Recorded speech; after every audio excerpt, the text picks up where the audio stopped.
جو دشمن کو بھی زخم کھا کر دعا دے، اسے اور کیا نام دے گا زمانہ؟ وہ رحمت نہیں ہے تو پھر اور کیا ہے؟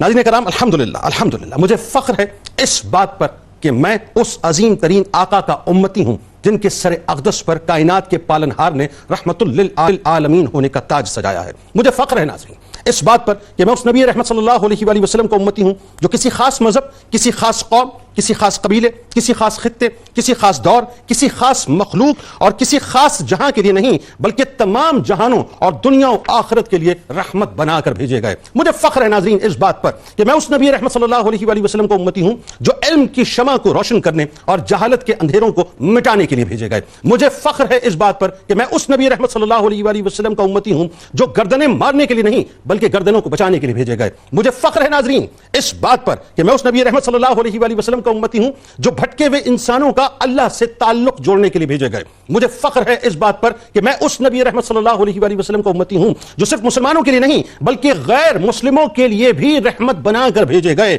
مجھے فخر ہے اس بات پر کہ میں اس نبی رحمت صلی اللہ علیہ وآلہ وسلم کا امتی ہوں جو ایک دوسرے کے خون کے پیاسوں کو ایک دوسرے کے خون کا محافظ بنانے کے لیے بھیجے گئے۔ مجھے فخر ہے ناظرین اس بات پر کہ میں اس نبی رحمت صلی اللہ علیہ وآلہ وسلم کا امتی ہوں جو انتہا پسند اقوام کو اعتدال کا سبق پڑھانے کے لیے بھیجے گئے۔ مجھے فخر ہے اس بات پر کہ میں اس نبی رحمت صلی اللہ علیہ وآلہ وسلم کا امتی ہوں جو ذلت کی گھاٹیوں میں پھینکی جانے والی اور زندہ درگور کی جانے والی عورت کو ان گھاٹیوں سے نکال کر عزت کا مقام دینے کے لیے بھیجے گئے۔ مجھے فخر ہے اس بات پر ناظرین کہ میں اس نبی رحمت صلی اللہ علیہ وآلہ وسلم کا امتی ہوں جو نفرت و تعصب میں بکھرے ہوئے انسانوں کو وحدت و محبت کی لڑی میں پرونے کے لیے بھیجے گئے۔ مجھے فخر ہے اس بات پر کہ میں اس نبی رحمت صلی اللہ علیہ وآلہ وسلم کا امتی ہوں جو غلاموں کو غلامی کی زنجیروں سے آزاد کرا کر عزتوں کا تاج سجانے کے لیے بھیجے گئے۔ مجھے فخر ہے ناظرین اس بات پر کہ میں اس نبی رحمت صلی اللہ علیہ وآلہ وسلم کا امتی ہوں جو امیر، غریب، کالے، گورے، چھوٹے، بڑے، اعلیٰ اور نچلی ذات کے فرق کو مٹا کر سب کو ایک ہی صف میں کھڑا کرنے کے لیے بھیجے گئے۔ مجھے فخر ہے اس بات پر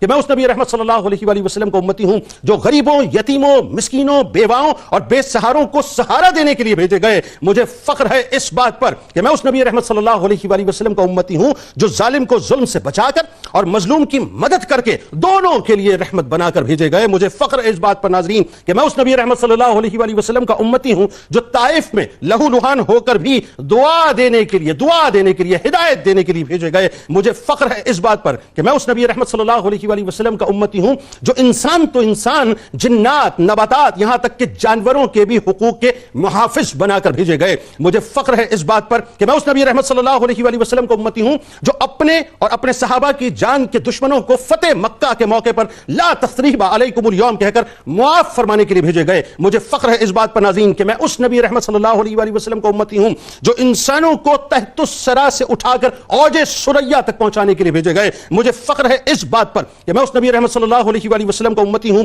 جو حلال اور حرام کے درمیان ایک لکیر کھینچ کر دنیا کی حقیقت واضح کر کر آخرت کی تیاری کرنے کے لیے بھیجے گئے۔ مجھے فخر ہے اس بات پر کہ میں اس نبی رحمت صلی اللہ علیہ وآلہ وسلم کا امتی ہوں جن کی رحمت کا صدقہ زمین والوں میں بھی بٹتا ہے اور آسمان والوں میں بھی بٹتا ہے۔ مجھے فخر ہے اس بات پر کہ میں اس نبی رحمت صلی اللہ علیہ وآلہ وسلم کا امتی ہوں جن کے صدقے آنے والے عذاب ٹل جایا کرتے ہیں، اور مجھے فخر ہے اس بات پر ناظرین کہ میں اس نبی رحمت صلی اللہ علیہ وآلہ وسلم کا امتی ہوں کہ جب تک تمام عالمین ہیں تب تک رحمت للعالمین ہے، یعنی اس جہاں میں بھی حضور کی رحمت ہے، بروز محشر میزان پر بھی حضور کی رحمت ہے، حوض کوثر پر بھی حضور کی رحمت ہے، پل صراط پر بھی حضور کی رحمت ہے، جنت میں بھی حضور ہی کی رحمت ہے، اور گناہگار مسلمانوں پر جہنم میں بھی حضور ہی کی رحمت ہے۔ غرض اگر کسی جگہ کائنات میں سایہ ہے تو رحمت للعالمین کی رحمت ہی کا سایہ ہے۔ مجھے فخر ہے اس بات پر، اور آپ بھی اس بات پر ناز کیجئے کہ ہم اس نبی رحمت صلی اللہ علیہ وآلہ وسلم کے امتی ہیں جن کو اللہ تعالیٰ نے رحمت للعالمین بنا کر اس کائنات میں بھیجا ہے۔ آغاز کرتے ہیں ناظرین آج حضور نبی کریم صلی اللہ علیہ وآلہ وسلم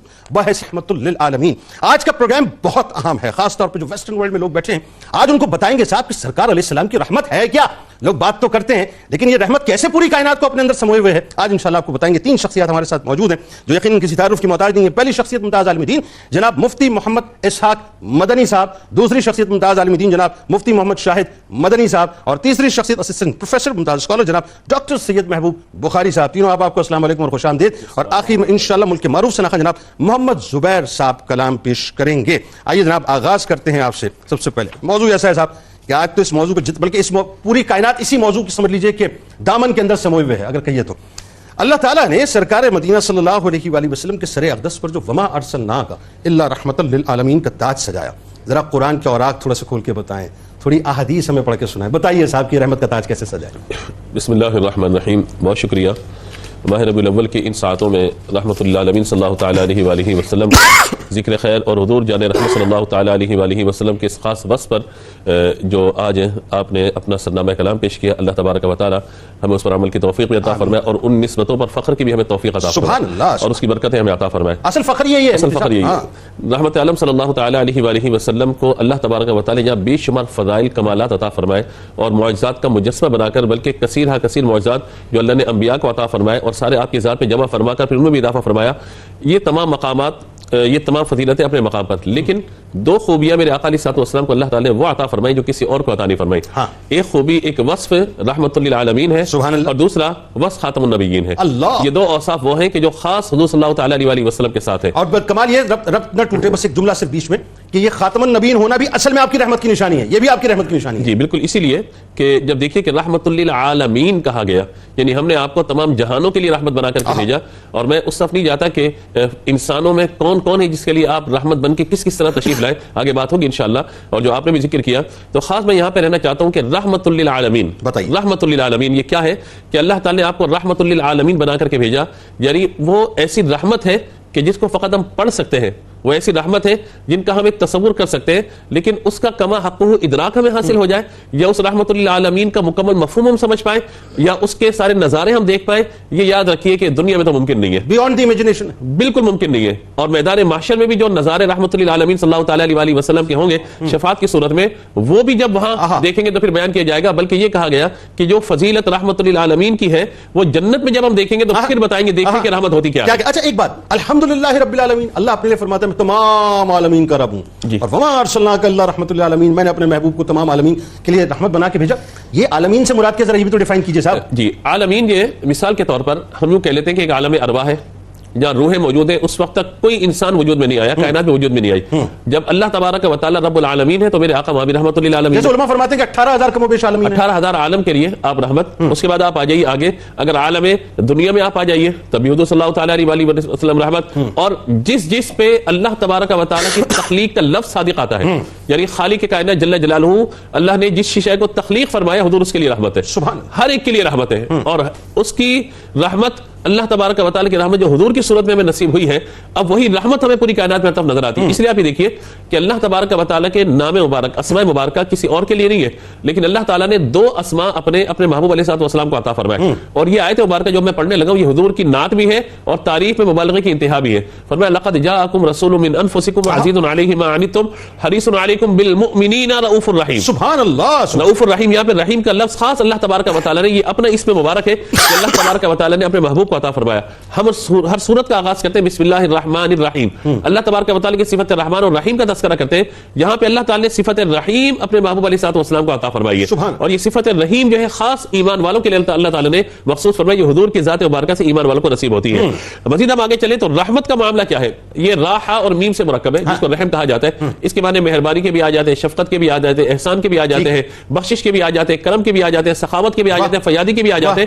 بلکہ اگر میں پورے گفتگو کو سمیٹ دوں تو جتنی خیر ہے وہ سب کی سب رحمت ہے. سبحان اللہ. اسی لیے اس رحم کو آغوش مادر رحم بھی کہا جاتا ہے کہ ماں کی وہ آغوش کہ بچے کو اس سے اپنے شکم میں رکھا اور اس کے بعد اپنی گود میں رکھا اس کو، جو ماں کی شفقت اور محبت کا اظہار یہاں بیان فرمایا گیا. کیا یہ تو ایک نظارہ ہے کہ ماں اپنے بیٹے کے لیے، اپنی بیٹی کے لیے، اپنی اولاد کے لیے باعث رحمت و شفقت ہے. حضور جان رحمت تمام کائنات کے لیے رحمت للعالمین. اسی لیے مزید آپ یہ دیکھیے گا کہ مسلمانوں پر تو ایمان لانے کی وجہ سے اللہ تبارک و تعالیٰ کا عذاب ٹل گیا دنیاوی اعتبار سے، لیکن کفار پر رحمت کس طرح سے ہوگا میرے آقا علیہ الصلوۃ والسلام کہ فرمایا وما کان اللہ لیعذبهم وانت فیہم، کہ جب تک آپ تشریف فرمائے اللہ ان پر عذاب نازل نہیں فرمائے گا. اس لیے آپ یہ دیکھیے کہ وہ کہا گیا کہ ہر زمانے کی آپ رحمت ہے، ہر زمانہ میرے حضور کا ہے.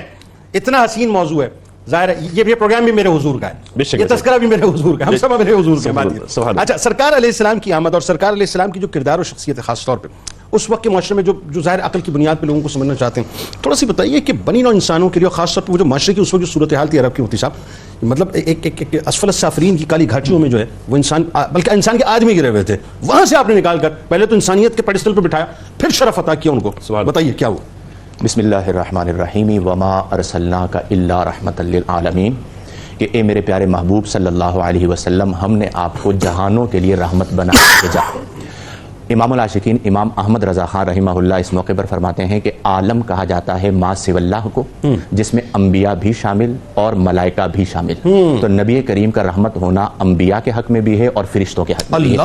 اور پھر اس کے بعد آپ فرماتے ہیں کہ نبی کریم علیہ افضل الصلاۃ والتسلیم کو جو اللہ نے رحمت بنا کر مبعوث فرمایا، وہ ازل سے لے کر ابد تک زمین و آسمان میں چھوٹی نعمت ہو یا بڑی نعمت ہو، جو بھی نعمت جسے ملی، مل رہی ہے یا ملے گی، وہ سرکار کے رحمت للعالمین ہونے کا صدقہ۔ اللہ، اب ان جملوں کی روشنی میں آج ہم اپنی زندگیوں کو دیکھیں کہ ہمیں جو کچھ عطا ہو رہا ہے وہ در مصطفیٰ سے عطا ہو رہا ہے۔ اب جو آپ کا سوال ہے، اگر اسے ہم ابتدا سے شروع کریں تو ابتدا سے مراد ہوگا کائنات کا بننا۔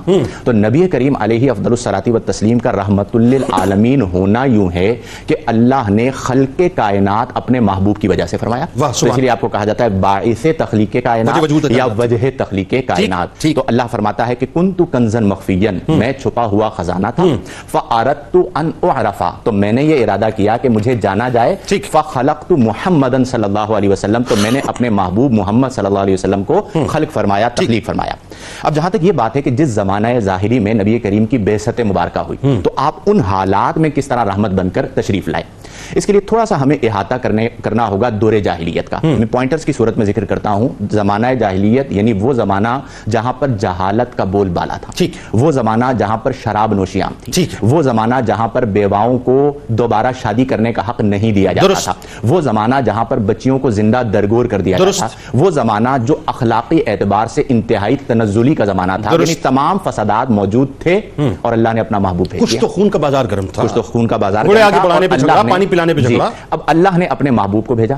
نبی کریم علیہ افضل الصلاۃ والتسلیم جب رحمت بن کر تشریف لائے تو آپ نے اس معاشرے میں 40 برس تک سب سے پہلے اپنا کردار لوگوں کے سامنے رکھا، سبحان اللہ، اور پوچھا گیا کہ آپ معجزہ پیش فرمائیں، تو آپ نے فرمایا کہ فقد لبثت فیکم عمرا من قبلی، میں اپنی عمر کا ایک حصہ تمہارے درمیان ٹھہرا رہا، افلا تعقلون، کیا تمہیں عقل نہیں ہے؟ میری جو زندگی تمہارے سامنے گزری ہے یہی میری نبوت کی دلیل ہے کہ وہ زمانہ کہ جہاں پر پانی کی طرح شراب پی جا رہی ہے، نبی کریم نے 25 برس تک نکاح نہیں فرمایا۔ اللہ جنید بھائی، 25 برس تک، اور 25 برس اس زمانے میں گزرے جہاں پر تمام فسادات موجود ہیں، لیکن آپ صلی اللہ علیہ وسلم کی رحمت کا عالم یہ ہے کہ آپ جیسا کردار، آپ جیسے اخلاق، آپ جیسے اوصاف، آپ جیسی صفات کسی اور کی ذات میں نظر نہیں۔ تو پہلے مثال پیش فرمائی کہ دیکھو 25 برس میں اسی زمانے میں رہا، بغیر نکاح کے رہا، یہ ہوتا ہے کردار۔ پھر اس کے بعد تم بیواؤں کو شادی نہیں کرنے دیتے، میں 25 برس کی عمر میں 40 برس کی ام المؤمنین حضرت خدیجہ رضی اللہ تعالی عنہا سے جو کہ بیوہ ہو چکی تھی نکاح فرماتے ہیں۔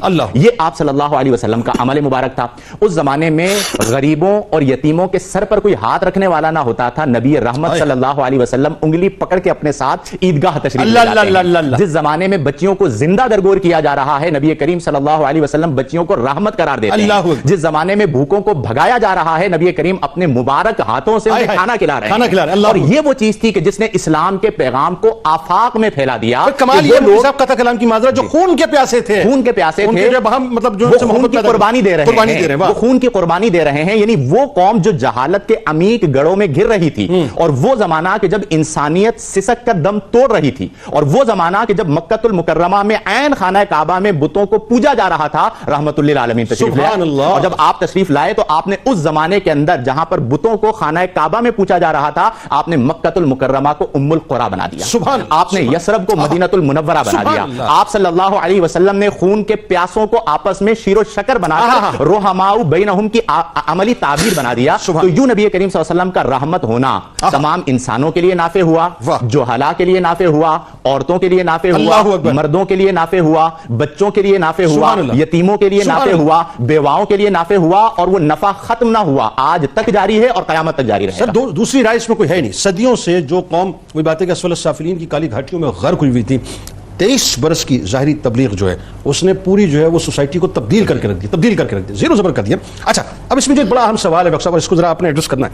آج جو ہمارے یہاں خاص طور پہ مجھے ترس آتا ہے، میں طنز نہیں کرتا، میں ترس کھاتا ہوں، میں دعا کرتا ہوں ان ماؤں بہنوں اور بیٹیوں کے لیے جو اپنے کپڑوں کو نوچ کر سر بازار آ رہی ہیں اور شمع برداری کر رہی ہیں، اور لبرلز کے جو ایک خاص طور پہ جو ایجنڈا ہے جو ویسٹرن ورلڈ سے ٹو ہوا ہے فیمنزم کے نام کے اوپر، جو ہمارا ہے اس کو ٹوک کر رہی ہیں. ان کو پتہ ہی نہیں ہے کہ ان کو اصل مقام دیا کس نے, ان کو عزت دی کس نے, ان کو رفت دی کس نے.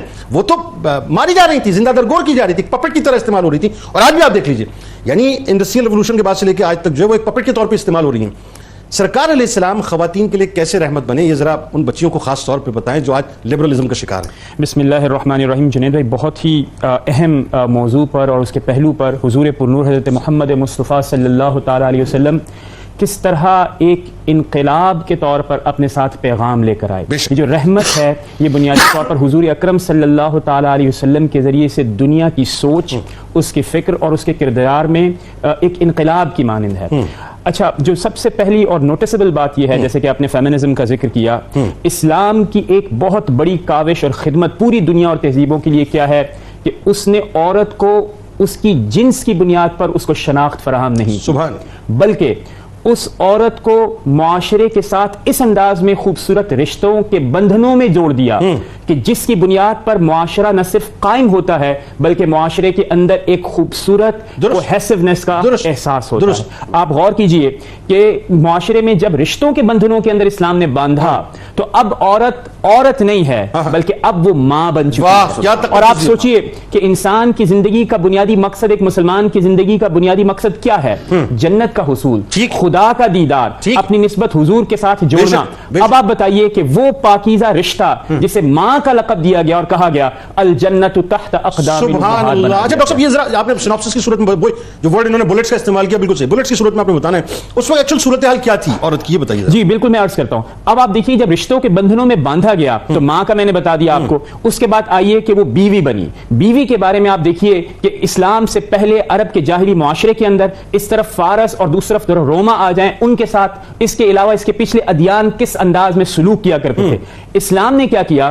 اسلام نے, حضور اکرم صلی اللہ تعالیٰ علیہ وسلم نے خطبہ حجۃ الوداع میں مسلمانوں کو حکم دیا کہ استوصوا بالنساء خیرا, لوگوں تم اپنے بارے میں ذرا غور کرو, عورتوں کے ساتھ معاملات کے حوالے سے خدا سے ڈرو. اور قرآن کریم میں ارشاد فرمایا گیا وعاشروہن بالمعروف, ان کے ساتھ معروف طریقے کے ساتھ معاملہ کرو.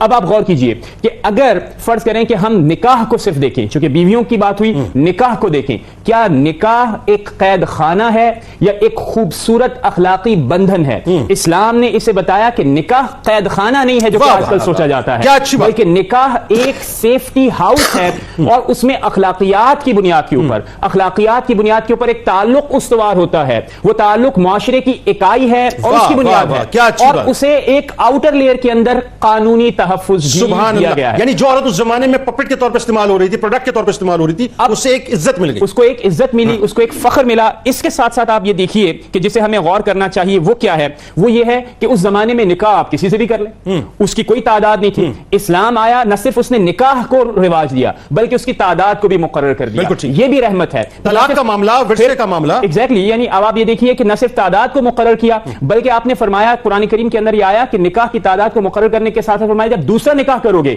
تو پھر تم نے عدل کرنا ہے. اب آپ اس پر بھی غور کیجئے کہ اگر مرد نکاح ثانی کرے گا, عقد ثانی کرے گا, تو عدل کی ایک اخلاقی شرط لگا دی گئی تاکہ دونوں کے اندر کوئی تفریق اور امتیاز نہ ہو. تیسری بات پر آئیے, اس زمانے میں اگر آپ نکاح میں داخل ہو جائیں, کئی مذاہب بھی آپ کو عقد ثانی کا نام حق دیتے تھے, تو وہ حق بھی آ گیا. پھر اس سے اگر آپ نے باہر آنا ہے تو باہر آنے کے لیے آپ کو طلاق کی ضرورت ہے. اللہ رب العزت کے پیارے نبی نے فرمایا ابغض الحلال الی اللہ الطلاق, طلاق پسندیدہ نہیں ہے لیکن پھر بھی ممکن ہے کہ اگر کسی وجہ سے معاشرے کے اندر نہ استواری, عدم توازن ہو تو آپ باہر آ سکتے ہیں. پھر آپ سوچئے کہ اس زمانے میں طلاق کیسے دی جاتی تھی, تعداد ہی کچھ نہیں تھی, جب مرد چاہتا طلاق دے دیتا, جب چاہتا اپنے پاس بلا لیتا.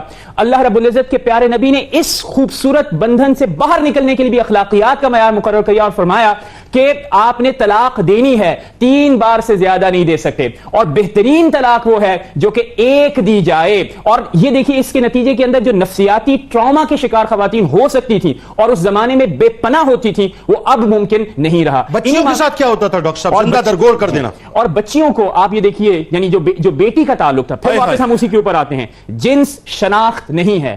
آج کا پیغام یہ ہے, عورتوں کی جنس شناخت نہیں ہے, وہ تعلق, وہ خوبصورت رشتہ جو کہ اسلام استوار کرتا ہے وہ اہم ہے. اور جب بیٹیاں بنی تو حضور اکرم صلی اللہ تعالی علیہ وسلم کے دامن سے وابستہ ہو کر انہوں نے بھی عزتیں پائی. پھر وراثت کے بارے میں جن بیٹیوں کو زندہ درگور پیدا ہوتے ہی کر دیا جاتا تھا, تو آپ سوچئے کہ اس زمانے کی حالت کیا تھی, کیا تھی یعنی جس میں یہ اسٹیٹس تھا کہ جو آپ کے ہاں پیدا ہو رہا ہے اس کو آپ زندہ درگور کر رہے ہیں. کیوں؟ کیونکہ آپ کی غیرت, آپ کی حمیت اس بات کا یعنی تقاضا اس بات کو پسند نہیں کرتی, تو آپ کیا کر رہے ہیں؟ ان کو تباہ و برباد کر رہے ہیں, ان کے فیوچر کو تباہ کر رہے ہیں. اور آخر میں صرف اور صرف یہ بات کہوں گا کہ یہ جو مہر ہے یہ بھی خواتین کو عزت دینے کے مترادف ہے. اس کا مطلب کیا ہوا کہ وہ خواتین جو اپنی شناخت کھوئی ہوئی تھی, جو کہ ایک پسے ہوئے طبقے کے طور پر اس وقت کے معاشرے کے اندر صرف عربوں کے اندر نہیں پوری دنیا کے اندر پھیلی ہوئی تھی, حضور اکرم صلی اللہ تعالی علیہ وسلم نے انہیں معاشرے کا جھومر بنا کر خوبصورت رشتوں میں پرو دیا. سبحان اللہ. جی ناظرین کرام, جاتے جاتے بس میں جو بچیاں اس وقت مجھے دیکھ رہی ہیں, خاص طور پہ جو میری بہنیں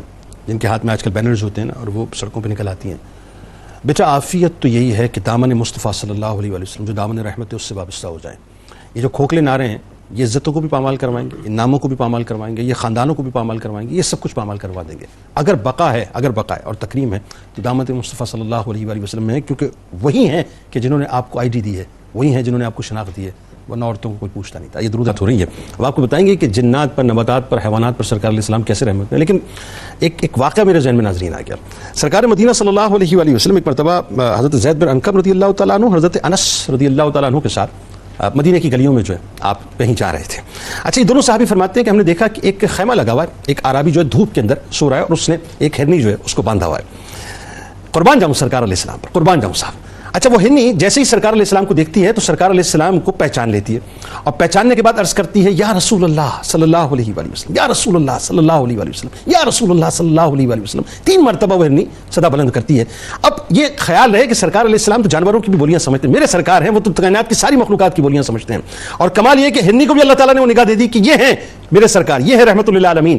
بہرحال سرکار علیہ السلام نے پوچھا کہ کیا پریشانی ہے تجھے. اس نے عرض کیا رسول اللہ صلی اللہ علیہ وسلم, اس عربی نے مجھے باندھ دیا ہے, وہاں پہاڑ پر میرے 2 بچے ہیں, بھوکے ہیں, بھوک سے بلک رہے ہیں, میں ان کو دودھ پلانا چاہتی ہوں, اگر میں ان کے پاس چلی جاؤں تو دودھ پلا کے آ جاؤں گی. تو سرکار نے فرمایا تو واپس آ جائے گی. تو عرض کرنے لگے رسول اللہ میں ضمانت دیتی ہوں میں آ جاؤں گی, ورنہ اللہ تعالیٰ مجھ پر عذاب نازل کرے. اب سرکار نے ضمانت دی, وہ دوڑتی بھی گئی, بچوں کو دودھ پلا کے واپس آئی. اتنے میں عربی جاگ گیا. جیسے جگہ اس سے پوچھا رسول اللہ آپ ادھر کیسے تشریف لائے. فرمایا کہ اچھا وہ ہرنی جیسے آئی ناظرین, سرکار علیہ السلام نے پہلے تو اس کو باندھ دیا. اس کے بعد جب عربی نے سوال کیا تو آپ نے فرمایا کہ یہ بھوکے تھے, اس کے بچے یہ دودھ پلانے گئی تھی. تو سرکار علیہ السلام نے فرمایا کہ اب اسے آزاد کر دے. عربی نے کہا یا رسول اللہ جو حکم آپ نے آزاد کر دیا. جیسے ہی آزاد کیا ناظرین, وہ ہرنی پکارتی بھی گئی ہے کہ اشہد لا الہ الا اللہ وانک رسول اللہ صلی اللہ علیہ وآلہ وسلم. ناظرین کرام, جن کو شجر و حجر اور کائنات کی ایک ایک شے جانے, آپ ہر شے کے لیے یقیناً رحمت ہیں. آئیے آغاز کرتے ہیں. ذرا یہ بتائیے مفتی صاحب کہ جنات کے لیے, نباتات کے لیے, حیوانات کے لیے میرے سرکار تو رحمت ہی رحمت ہے. بسم اللہ الرحمن الرحیم. مصطفیٰ جان رحمت صلی اللہ تعالیٰ علیہ وآلہ وسلم کی رحمت للعالمین کے جو نظارے ہیں, میں یہاں آپ کے جواب کی طرف آنے سے قبل صرف ایک ہلکا سا جائزہ لیتا ہوں اپنے معاملات کا. ٹھیک. یعنی ہم حضور کی رحمت للعالمین کا شکریہ ادا کیوں نہ کریں کہ حضور صلی اللہ تعالیٰ علیہ وآلہ وسلم نے ہمیں غلامی سے نجات عطا فرمائی ہے, ورنہ آج ہم بھی کسی نہ کسی کے غلام ہوتے. تو انسانوں کو غلامی سے نجات دینا یہ ضروری ہے کہ رحمت للعالمین صلی اللہ تعالیٰ علیہ وآلہ وسلم کا ہم شکریہ ادا کریں کہ آپ کا شکریہ, آپ نے ہمیں غلامی سے نجات عطا فرمائی. ہم حضور کی ولادت کے اس مہینے میں حضور کی آمد کا جشن شریعت کے مطابق منائیں. میری مائیں, میری بہنیں, کہ جس معاشرے میں عورت کی عزت نہ تھی, اللہ کے رسول صلی اللہ تعالیٰ علیہ وآلہ وسلم نے ماں کی صورت میں عزت دی, بہن کی صورت میں عزت دی, بیٹی کی صورت میں عزت دی, اور پھر پڑوسیوں کو عزت دی. یہ سارے معاملات. اچھا, اب آئیے اس جانب کہ حضور صلی اللہ تعالیٰ علیہ وآلہ وسلم جمادات, حیوانات اور ان تمام چیزوں کے لیے رحمت, اور جنات پر خاص جنات خاص طور پہ آپ دیکھیں کہ جنات کے ایک وقت حضور صلی اللہ تعالیٰ علیہ وآلہ وسلم کی بارگاہ میں آیا تھا, انہوں نے اسلام قبول کیا, اور آج بھی مسجد جن وہاں پر موجود ہے جہاں پر وہ آ کر کے اسلام قبول کیا تھا. پھر سورہ جن جو ہے وہاں پہ اس کا نزول ہوا. انہوں نے آ کر حضور سے عرض کیا تھا حضور ہماری غذا کا انتظام بھی فرمائیے.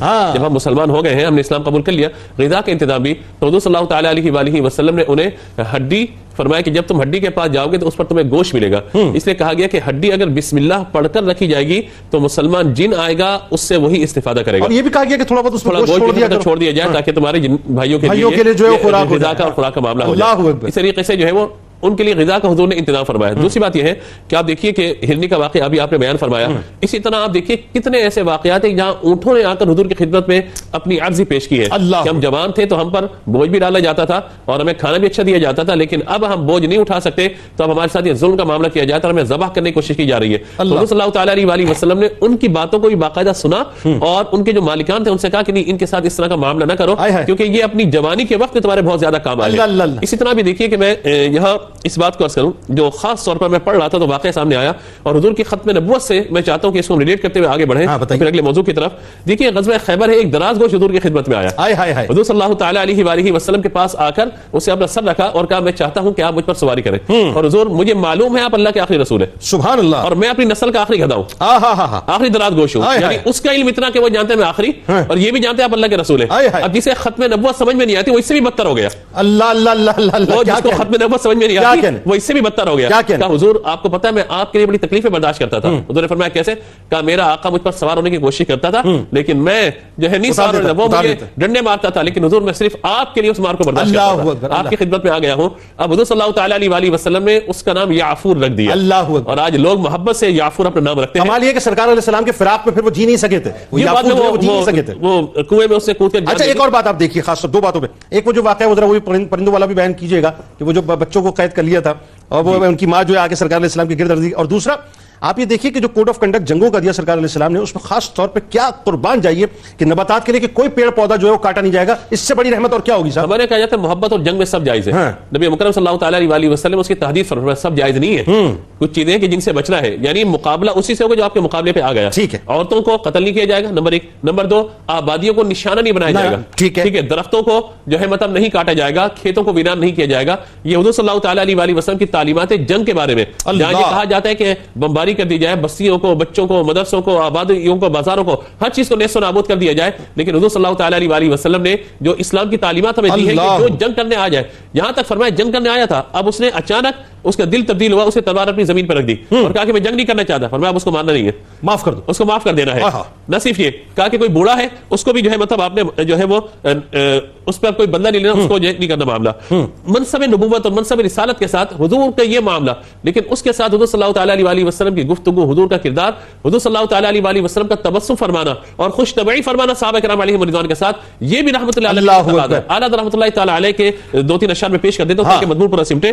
فرماتے ہیں اپنے مولا کی ہے بس شان عظیم, جانور بھی کریں جن کی تعظیم, سنگ کرتے ہیں ادب سے تسلیم, پیڑ سجدے میں گرا کرتے ہیں, ہاں یہی کرتی ہے چڑیاں فریاد. ابھی آپ نے واقعی کی طرف اشارہ کیا تھا, یہی کرتی ہے چڑیاں فریاد, ہاں یہیں پہ چاہتی ہے ہرنی داد. اللہ ذکر کیا آپ نے, ہاں یہی کرتی ہے چڑیاں فریاد, ہاں یہی چاہتی ہے ہرنی داد, اسی در پر شترانے ناشاد گلہ رنج و عنا کرتے ہیں. پھر آخری شعر یہ ہے کہ لب پہ آ جاتا ہے جب نام جناب, منہ میں گھل جاتا ہے شہد نایاب, اور وجد میں ہو کہ ہمیں جا بیتاب اپنے ہی لب چوم لیا کر. سبحان اللہ سبحان اللہ. بھائی دیکھیں میں تو ایک بات جانتا ہوں, اس چڑیا کو, اس پرندے کو یہ معلوم تھا کہ میں جن کے پاس جا رہی ہوں ان سے بڑھ کے رحمت کوئی ہے ہی نہیں نا, یا رسول اللہ میرے بچے قید ہو گئے بس آپ ہی چھڑا دیجئے. کمال یہ کہ بولنے والے کو یہ معلوم کہ جس کو سنا رہی ہوں وہ سمجھیں گے, اور ان کو یہ معلوم کہ مجھے معلوم ہے کہ یہ کیا بتانا چاہتی ہے. بات کو آگے بڑھاتے ہیں. اچھا اب ایک وقت وہ ہے, ایک تو یہ کہ ظاہر ہے دنیا کے اندر سب کچھ بیان ہو گیا, ہر مخلوق جو ہے سرکار علیہ السلام کی بارگاہ میں جا رہی ہے. محشر کا میدان بھی ایسا ہی ہے کہ وہاں بھی ہر مخلوق جو ہے وہ سرکار علیہ السلام کی طرف, جہاں نفسی نفسی کا عالم ہوگا وہاں پر جو امتی امتی کی صدائیں بلند ہو رہی ہوں گی. تو سرکار علیہ السلام کل بروز محشر ہم گناہگاروں کے لیے کیسے رحمت ہوں گے؟ مفتی صاحب ذرا نقشہ کھینچیے. نبی کریم صلی اللہ علیہ وسلم خود فرماتے ہیں کہ انا اول شافع و اول مشفع, کہ میں ہی سب سے پہلے شفاعت فرمانے والا ہوں اور میری ہی شفاعت کو سب سے پہلے قبول کیا جائے گا.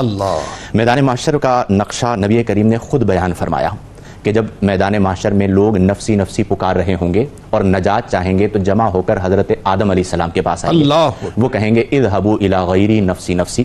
حضرت موسیٰ علیہ السلام کے پاس جائیں گے, حضرت نوح علیہ السلام کے پاس جائیں گے. المختصر بالآخر انہیں حضرت نوح علیہ السلام یا حضرت عیسیٰ علیہ السلام کہیں گے کہ در مصطفیٰ پہ چلے جاؤ. وما ارسلناک الا رحمۃ للعالمین. آج عالم حشر ہے اور اس میں بھی رحمت اللہ نے اپنے محبوب کو بنایا ہے, چنانچہ وہ سب در مصطفیٰ پر آئیں گے. ابھی جو شفاعت کی بات ہے جنید بھائی, نبی کریم صلی اللہ علیہ وسلم نے ایک موقع پر فرمایا کہ شفاعت میری دلہن ہے.